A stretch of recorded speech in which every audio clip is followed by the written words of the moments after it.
Hi, my name is Max Rye. I beat the often path by making cell-based milk. That means making real milk, but without the animal. This is something that I'm very excited about. Welcome back to the Beat the Often Path podcast. I'm your host, Ross Palmer. On this show, we showcase unusual success stories, help us think outside the box in our lives and careers. Well, my guest today is Max Rye, and he is the co-founder and chief strategist of TurtleTree, the world's first sustainable lactoferrin made with precision fermentation. Don't know what any of that means? Great, because I didn't either. Essentially, they're able to not just emulate real cow's milk, but actually produce the identical proteins, the ones that give both cow and human milk its nutritional value. We'll learn how Max decided to embrace the kind of change he wanted to see by founding this futuristic company that has the potential to change so many industries around the world. Well, they just closed $30 million in Series A funding, so it's game on time. Here's Max Rye, co-founder of TurtleTree. Well, welcome to the show, Max. Thank you so much for joining me all the way from Singapore. We've got several miles of cable between us right now. Let's hope that the technology gods are smiling down upon us right now. Cell-based milk, fascinating topic, because there are people out there who say there have been alternative milks for a long time. And actually, I've covered one such alternative milk on the show, coincidentally enough. I seek out these kinds of things. But there are those who would say, oh, we've had oat milk and almond milk, and we've had various different types of milk, coconut milk, hemp milk, whatever. What is so different, and why is this movement new? What is fresh about this versus the dairy alternatives that have been on the market forever, for a long time? That's a really good question, Ross. I think if you think about this, what we've done over time is we started off not having any alternatives. I think soy was one of the early alternatives that were out there. And then we went to something with oat milk and other types of milks that resembled, the texture of milk and maybe even the taste of it in some ways. But one thing that we were still lacking and have been lacking is the nutritional value. I mean, there's a reason why people grow up drinking milk, right? The mothers tell their kids they drink a glass of milk. There is actually some science behind that. There's a nutritional value in what you're drinking. And it turns out there are specific proteins, and proteins we've never heard of. Actually, we've heard of whey and casein, but nobody's really heard of things like lactoferrin. Actually, those are the real proteins in milk that give it that extra benefit, that health benefit. And that's really where we saw the opportunity to use technology to be able to produce some of these most valuable things that are in milk and being able to make those available and maybe even put those into these existing milks that are out there to fortify them. Yep. Well, there's been different criticisms on different sides of this issue. There are those who say that milk in its current form is causing all kinds of problems for kids, those who are vegan or who are against. They say, why would you give a cow's milk, something that's designed for a baby calf, to a human? It doesn't add up. And you're saying, yes, there is some kind of logic to feeding kids cow's milk in general. There are others who say the way that the milk industry has been done recently, that it's causing kids to hit puberty faster or to somehow grow in an unnatural way that's causing problems. And then on the other side, you talked about soy milk. There are those who are fans of dairy milk, and they'll say things like, oh, soy for men is particularly bad. I think it raises estrogen levels. I mean, you hear all kinds of things. So what's true and what's not true when it comes to what we need from milk or don't need? The way we drive innovation is really through the science. So one of our strongest collaborations is the UC Davis up in Northern California. And they have one of the deepest teams, actually 5 different teams, that have different insights into dairy and into milk ingredients and proteins and oligosaccharides, these different components of milk. And I think that's really the best way to move forward is going through science, being able to prove out what's good for you and what isn't. Because a lot of stuff is just anecdotal, right? Hey, listen, my cousin told me, my aunt told me I shouldn't be drinking this or that. When we looked at milk, we looked at, hey, listen, do we really need to be drinking more whey protein or casein?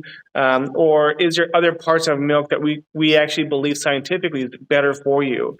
And what we spent over the last few years is identifying that within milk and then actually laser focusing in on those specific proteins. Lactoferrin is one of them. It's actually shown to be extremely beneficial for human health. for gut health, brain health, for iron uptake throughout the body. And this protein is something that we are looking at bringing into not just plant-based milks, but other types of cell-based products as well. So going back to your first question, I think there is a lot of confusion in what's good for you and what's not good for you. And every side of the aisle is going to have something negative to say about what they don't like. But the reality is we got to go through science if we want to actually see what's good for you and what isn't. Yeah. So what if you don't believe in science? Because my cousin posts a lot of memes on Facebook, and he says a lot of bad things about people who don't drink milk. He calls them sissies. He says they're idiots. So why should I trust science over my cousin? Because he's been right about a lot of things so far. I'm going to be honest with you. I can't change everybody's mind. I'm not going to be able to bring everybody on board. But at the end of the day, we have some major issues around climate change and sustainability, and we need to be able to bring in other options and other alternatives to the table. To say, and there are going to be some people who, no matter what you say, are not going to change their minds. I also have a lot of friends who also believe in a lot of things that I don't, a lot of conspiracy theories as well. However, I still love them. They're still family and friends. So, Yes. No, we love science. I love science. I have a little flag that says, yay, science. So you've been systematically studying what exactly it is. And of course, I was talking with your colleague earlier about climate change and these things that are very real and things that are connected and unconnected. And I think that's a good diving in point for your mission and your work, because there's a particularly pernicious campaign of memes, a Facebook campaign. I think it's originating in the UK right now. It's a backlash where they're posting a meme where there's a left and a right, and on the left side it says all of the ingredients in a Beyond Burger, and it's a pea protein isolate and some kind of oil and all these things, and then the other side it says beef.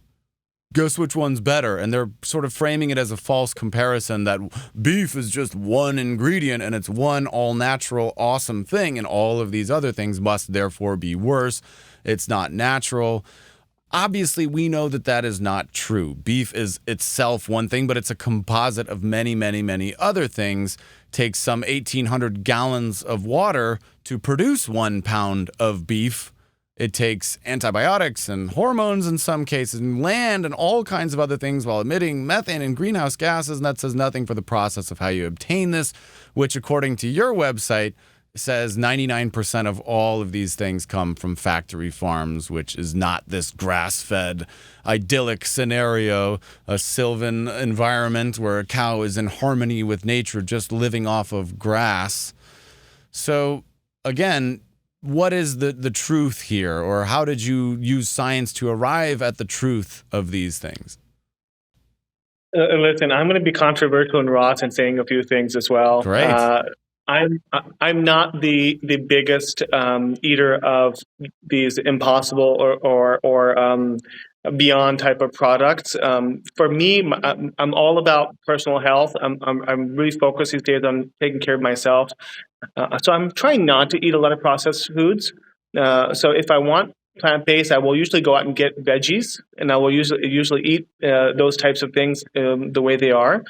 Where I do see the promise of technology is the cell-based meat side. If we're talking about beef, right?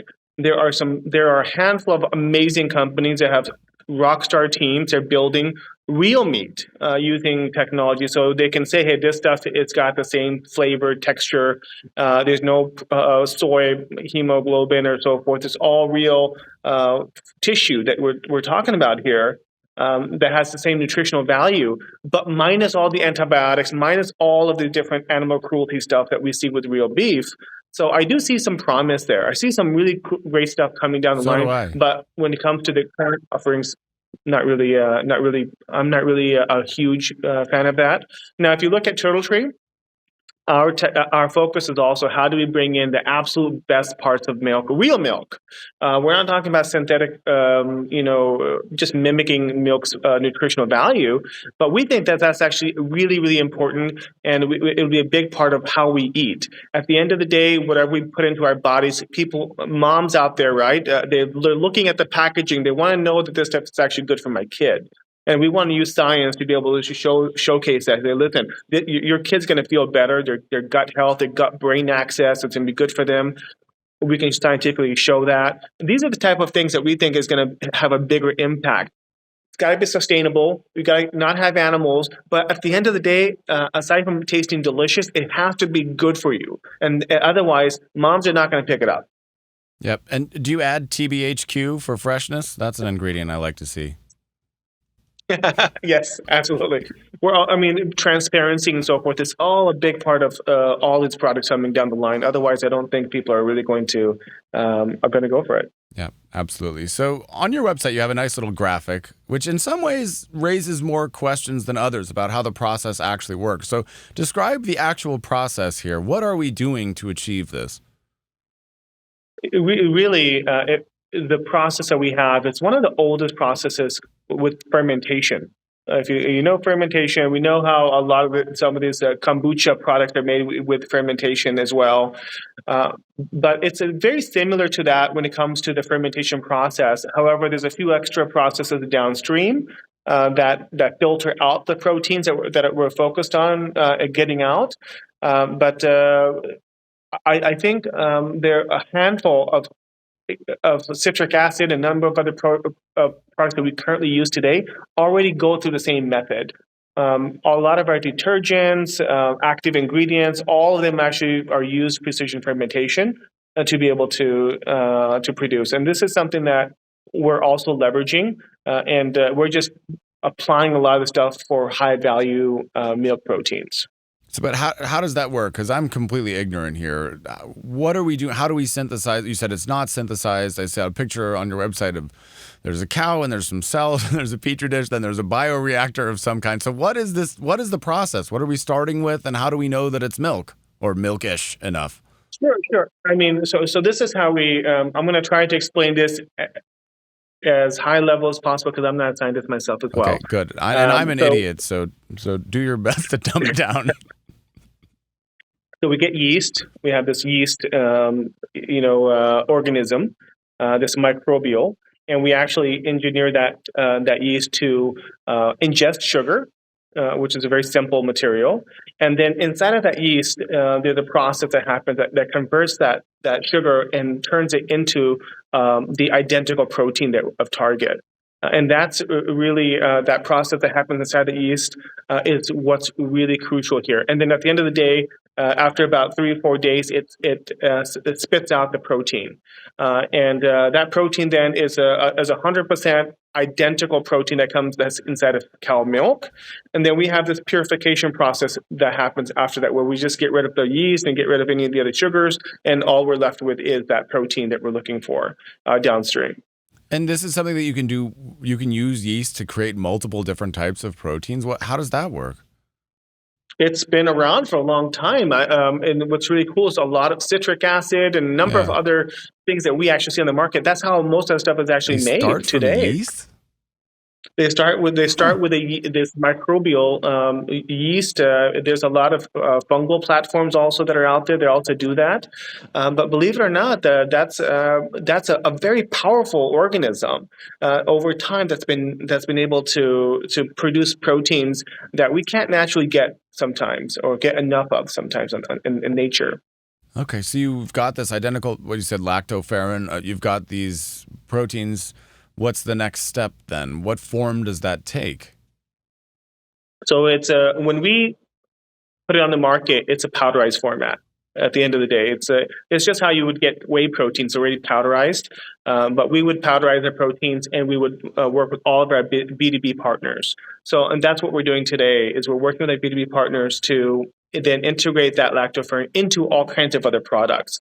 So anything from yogurts to dairy, alternative dairy protein milks, even sports nutrition products. All of these things, we believe lactoferrin will have a huge role in there. And we also, let me take a step back a little bit. One of the biggest applications today of lactoferrin is actually infant formula. I was going to talk about that later, yeah. And that's also one of our commercial paths as well. But infant formula, they've they've seen the benefit of lactoferrin. It's an abundant thing in mother's milk. They've seen how much of an impact it makes on human health. And so they've started integrating that over the last several years, but still in a very small amount because there's just not enough of it on the market. And I want to let you guys know, how is lactoferrin isolated today? How do we get it today? So in a liter of milk, there's only about 0.1 gram of it. It's a tiny little amount, and that's how this process of getting rid of everything else except for that tiny little amount is just not sustainable. And it's something that it's not scalable. I mean, we see tons of it on the market, but every time there's a new player on the market, the price fluctuates, and it ranges from a few $100 to a few $1,000 per kilogram, just because of that supply and demand. But even that being said, such a small amount of infant formula companies have it because there's not enough of it on the market. So we want to be able to bring this lactoferrin product into the infant nutrition industry as well, and be able to supply this, especially into areas that don't have access to it, places all over Africa, Asia. We think that making this more abundant on the market, it will really help with the infant nutrition. And in those cases, you'd be selling it in powdered form, so you wouldn't be shipping around liquid, which is a plus. Absolutely. Okay.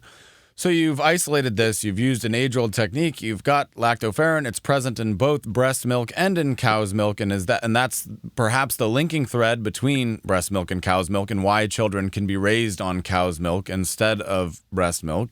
Correct me if I'm wrong at any point of this. Okay. So you've got these two paths here. You go to UC Davis up in NorCal and you run some tests. What kind of tests are you running? How many different milks did you compare head to head? How do you decide that this is giving us the same thing or something better?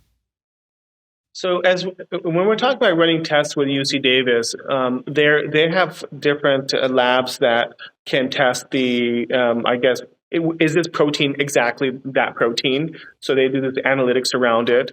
They have another lab that looks at how does that protein affect your gut when it goes inside of your stomach. What stuff happens? So they'll look at stool and a number of other different things there. They also look at the immune responses. I mean, there's a number of different things that the labs here are able to help us with, and also be able to do animal studies to say, is this animal healthier and better after consuming this specific protein.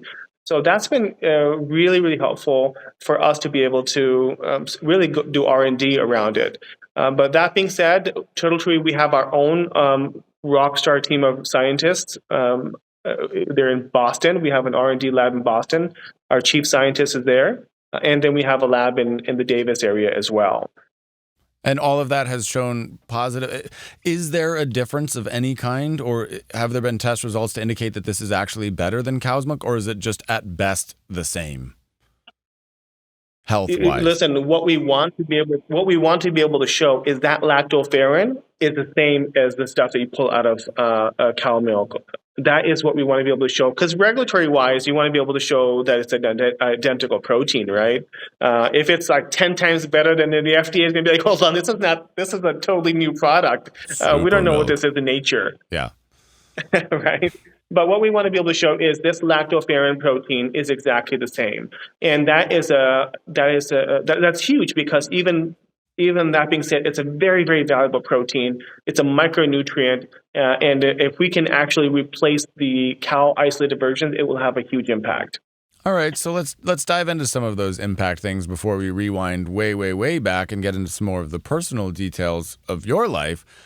But let's talk about the impact. We know that there are climate change. We know that there are many different things that are happening all around us at once. I live in an area that is plagued by drought or mega drought or extreme drought. The entire southwestern part of the United States is basically now in drought. California is among the worst. Things are not looking super great. So what are some of the issues that you hope to alleviate with this? So being in Asia for the last 3 years, Ross, and I'm from California as well, we are actually very fortunate that we still have quite an abundance of food in the U.S. But we have been facing some crazy droughts recently in California. But being in Asia, one of the things I've seen is accessibility to any of this stuff. This is a very hot climate region. There's not a bunch of cows that are just living in this area that comfortably. So I think food security is a big one, actually. I'm in Singapore, and Singapore is really, really focused on food security. This whole pandemic was a highlight. I think during the pandemic, all kinds of shelves were being wiped clean, and people were panicking. It's an island nation. I think this was a scary situation, and I think the government really thought, okay, we got to be able to have some food resilience here. We got to be able to find a way to make sure that this kind of stuff doesn't happen in the future, or we can be better prepared for it. And that's Singapore, but you have Indonesia, you have Japan, you have China, you have India. All these big countries are all going to be having this crunch. And what is that crunch? 30% of all of our arable land, and that means land where stuff can grow on, is going to disappear in the next 10 years because of climate change. That's a lot of land, and that's a lot of food taken off the table. So we think that these types of solutions are not just a nice to have, they're going to be almost mandatory in the future if we're going to be able to feed these people. Just last week, half of India basically is flooding at the moment. 100% of the crops in Pakistan, all lost. We're talking about, this is a huge scale, tens of billions of dollars of loss. But more than that, it's access to food now disappears, right? And I think that's where what we're talking about with climate change, food security, all these things make that this type of technology is going to become mandatory. It's not just us. There's a handful of other companies doing really cool stuff around it. But we think that this is really the future of sustainable, healthier, better food. But I do want to rewind a bit here and get into your personal story. So tell me a little bit about how you personally came to be involved in this mission. What were the sequence of events? You said you didn't start out in this industry. So where did you start out?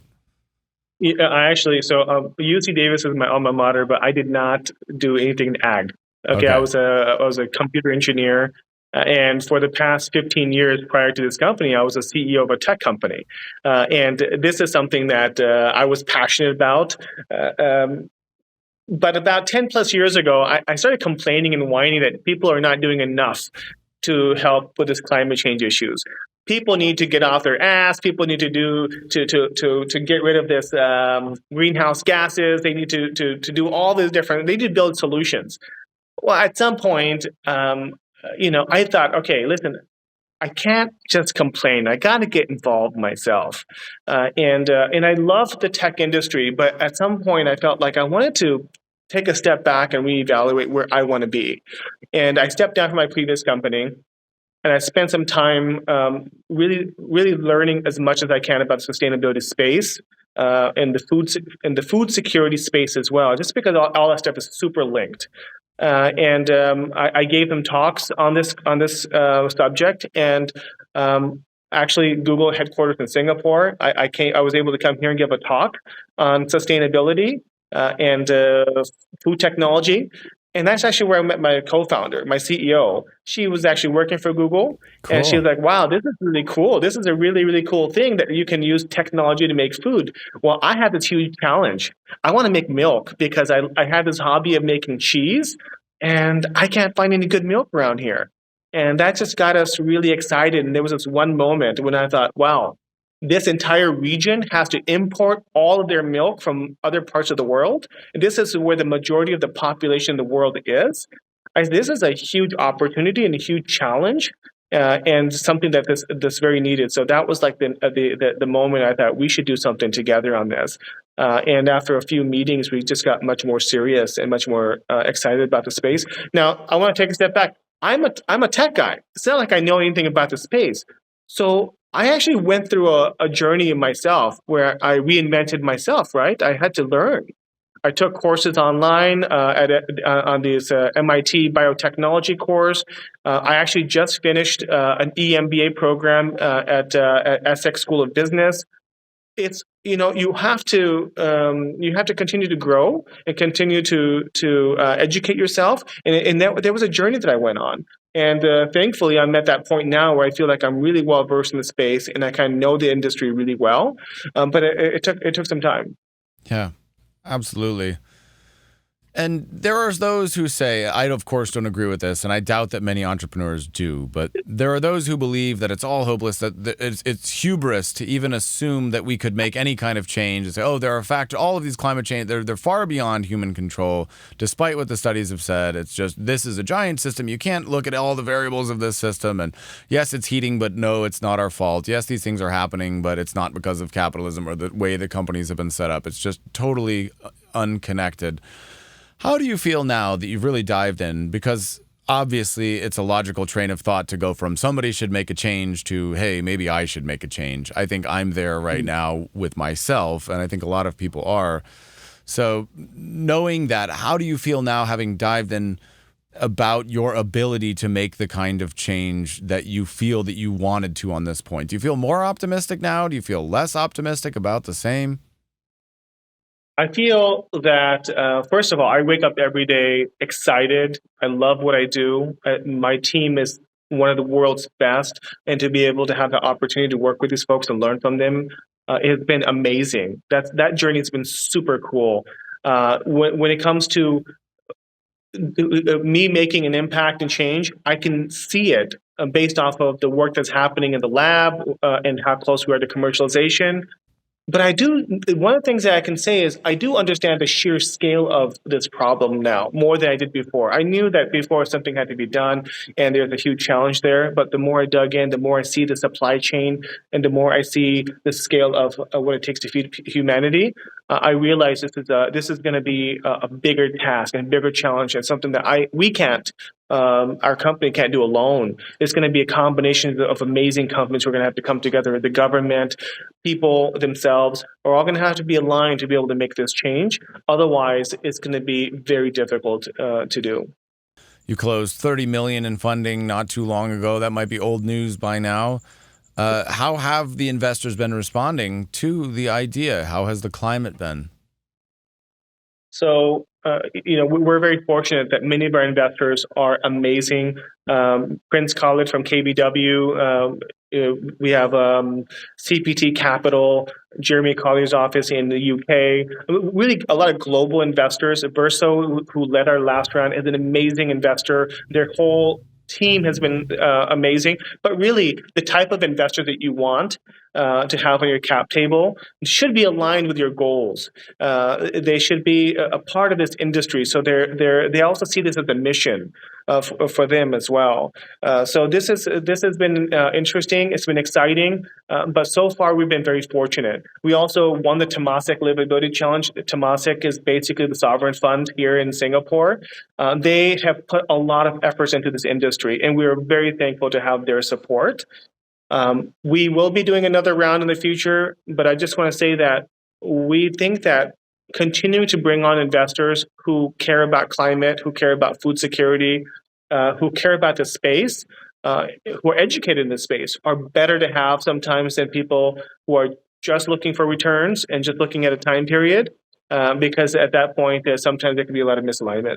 And do you think there are enough of those people who are able to say, yes, we can wait 10 years because this is something that humanity needs versus me getting X return in the next 3 years? I think more and more are. And what many sovereign funds are also recognizing is this is not just about returns. This is about food security. This is about how do we feed our people in the next 10 years. So I kind of liken this to the mRNA vaccine, right? These guys actually puddled away for about 20 years, and nobody really gave them any, I don't really know what's going to happen with the mRNA virus, right? We have enough other stuff going on. And then all of a sudden, a huge catastrophe happens. where we have this huge pandemic, and then these guys now are some of the most valuable in the world, and this is the technology we need to be able to save humanity in many ways. And I do believe there's going to be that point in the future where we're going to have some massive droughts, massive issues around the planet, and technologies like this are going to become one of the main ways that we continue feeding our people. How do you think that people can best approach that, for example, who have a job? Because I have the sense that a lot of people are generally stuck. How can they best approach it if they feel stuck? They're not sure what specific next step to take. Quit your job now, quit it later, work on something on the side. How do you feel about that when somebody's struggling, as I feel many people are? I think it all starts with building a network and in educating yourself. There's the Good Food Institute, which is a global institution that educates and has a lot of resources for people who are interested in the space. But I would just, if you're interested in a specific part of this technology stack or the supply chain of sustainability or whatever it is, I just start reading more about it and educating yourself more about it, and start building a network of other people who are already in that space. You don't have to rush into this overnight. Take some time to really learn about this. And we have examples of that in our company. One of our product development folks worked for a major MNC, and it was almost a year before he actually made the jump. But he took his time to really understand the space and know where he can make an impact before he made that jump. Well, for me personally, one of the greatest things, it's been so reaffirming to sit across from intelligent people who have their priorities in the right place. I've talked to a lot of people in the past who made a lot of money, but they did it in ways that I felt were unethical or kind of shady, or yes, they gamed the system in some way, but it wasn't something that you could really feel good about. And I was just listening to a show. My wife listens to Oprah sometimes, and she has books by Eckhart Tolle and that. And I was listening to some interview between Oprah and Eckhart Tolle talking about spirituality and whatever his book is. And there was a moment where Oprah was talking about appreciating the trees and nature and all of this. And then she felt for her audience that she had to clarify by saying, "Oh, I'm not talking about any kind of hippy-dippy nonsense granola eating." And the fact that she felt that she had to put that parenthetical in there, to me, I thought, why? Why do you feel the need to diminish nature or these ideas by associating them with hippies or radicals or losers or idiots? And so this branding, this perception that it is for idiots or dreamers or pie in the sky people, that has to change. And people have to realize, yes, there's real money there. Yes, there's real smart people there. There are these, and these aren't people who just couldn't get a job or couldn't hack it somewhere else. It's like, no, they could hack it anywhere. They just chose to do this because they believed in something. You're absolutely right. And I think as time goes on, we're seeing that a lot more young folks coming out of college as well are starting to ask these same questions. What's actually important to me in life? Where do I want to be? It's not about survival. I know I can find something to eat, but it's about what gets me excited in life. And I think that nature aspect, being able to enjoy our environment is becoming a big thing. I mean, there's a lot of anxiety amongst young folks these days about whether or not they're going to have access to the same type of jungles, forests, and national parks that we've enjoyed historically. So I do believe that many of these folks who are coming into this industry want that. I do believe that in the general public, we all love the nature, and we only freak out when we don't have it. Right? And that's the only time that we were like, hey, what the heck? Where's my park at? Only people who don't have access to those places are the ones who are complaining about it. And I think sometimes we just take things for granted. So I do believe that, I do hope that changes. So. Yeah, it seems like that's been the story of humanity for the last several decades, taking things for granted, just across the board. And perhaps now we're not going to be able to do that to that extent anymore. We're not going to be able to take these supply chain things for granted. Like you said, you're in a region that imports almost everything. Supply chain is a huge, huge, huge deal. Who has what? Where is that located? How do we get it from A to B? All of these things are interconnected. You've got a gas shortage over here. Well, how are things going to get imported over there? It's all interconnected. And doing this has made me realize that more and more, exactly how these connections are formed and how things that seem to be at first totally different issues are actually not. They're all related. And the great joy of doing this has just been sort of peeling back the onion on that and just getting a sense. You'll say something over here. It's like, oh, 3 weeks ago, somebody else said something totally different in a completely different field, but they're related. And I love thinking about that. And I'm very curious, in the next, the next 5 years, when you start making inroads into which market is going to break first for you, which one is going to be the first most awesome? Is it going to be, do you have a gut feeling on that? Absolutely. I think for TurtleTree, we're actually looking to launch a product to the market sometime next year. So we're actually very excited about that. I'm not sure when this is going to be aired, but one really great thing is the Singapore Prime Minister's office invited TurtleTree to actually represent TurtleTree at the COP27 in Egypt this year in November. We'll be showcasing some of our early products there. But I think this is really an exciting time because we're seeing a lot of great products, sustainable products that are starting to hit the market. In the next 5 years, we really want to be one of the global major players in this bioactive dairy proteins or healthier proteins that we can actually produce using our platform. And really make a dent there. And as you mentioned earlier, the supply chains, we also want to be able to work with the supply chains to be able to integrate our technologies and our solutions into those existing supply chains as well. Sounds fantastic. Well, clearly you got a great head on your shoulders. I have the utmost faith that you're going to pull this off, and it's going to be fantastic. I really look forward to what you bring out in the next year, and also to how it impacts not only people like me, but again, those other people around the world who really need something like this, and they need it yesterday. So very exciting. I can't thank you enough for sitting and sharing your valuable time with me, Max. I very much appreciate it. Thank you, Ross. I hope this made a difference. I hope people listening out there, found something really useful out of here. Please follow us or go to our website, TurtleTree.com, or follow us on LinkedIn. But just, and if nothing else, be inspired to do something. Everyone has a place in this table. Yep, I couldn't have said it better myself. So with that, we're going to wrap things up here, and the official podcast is over.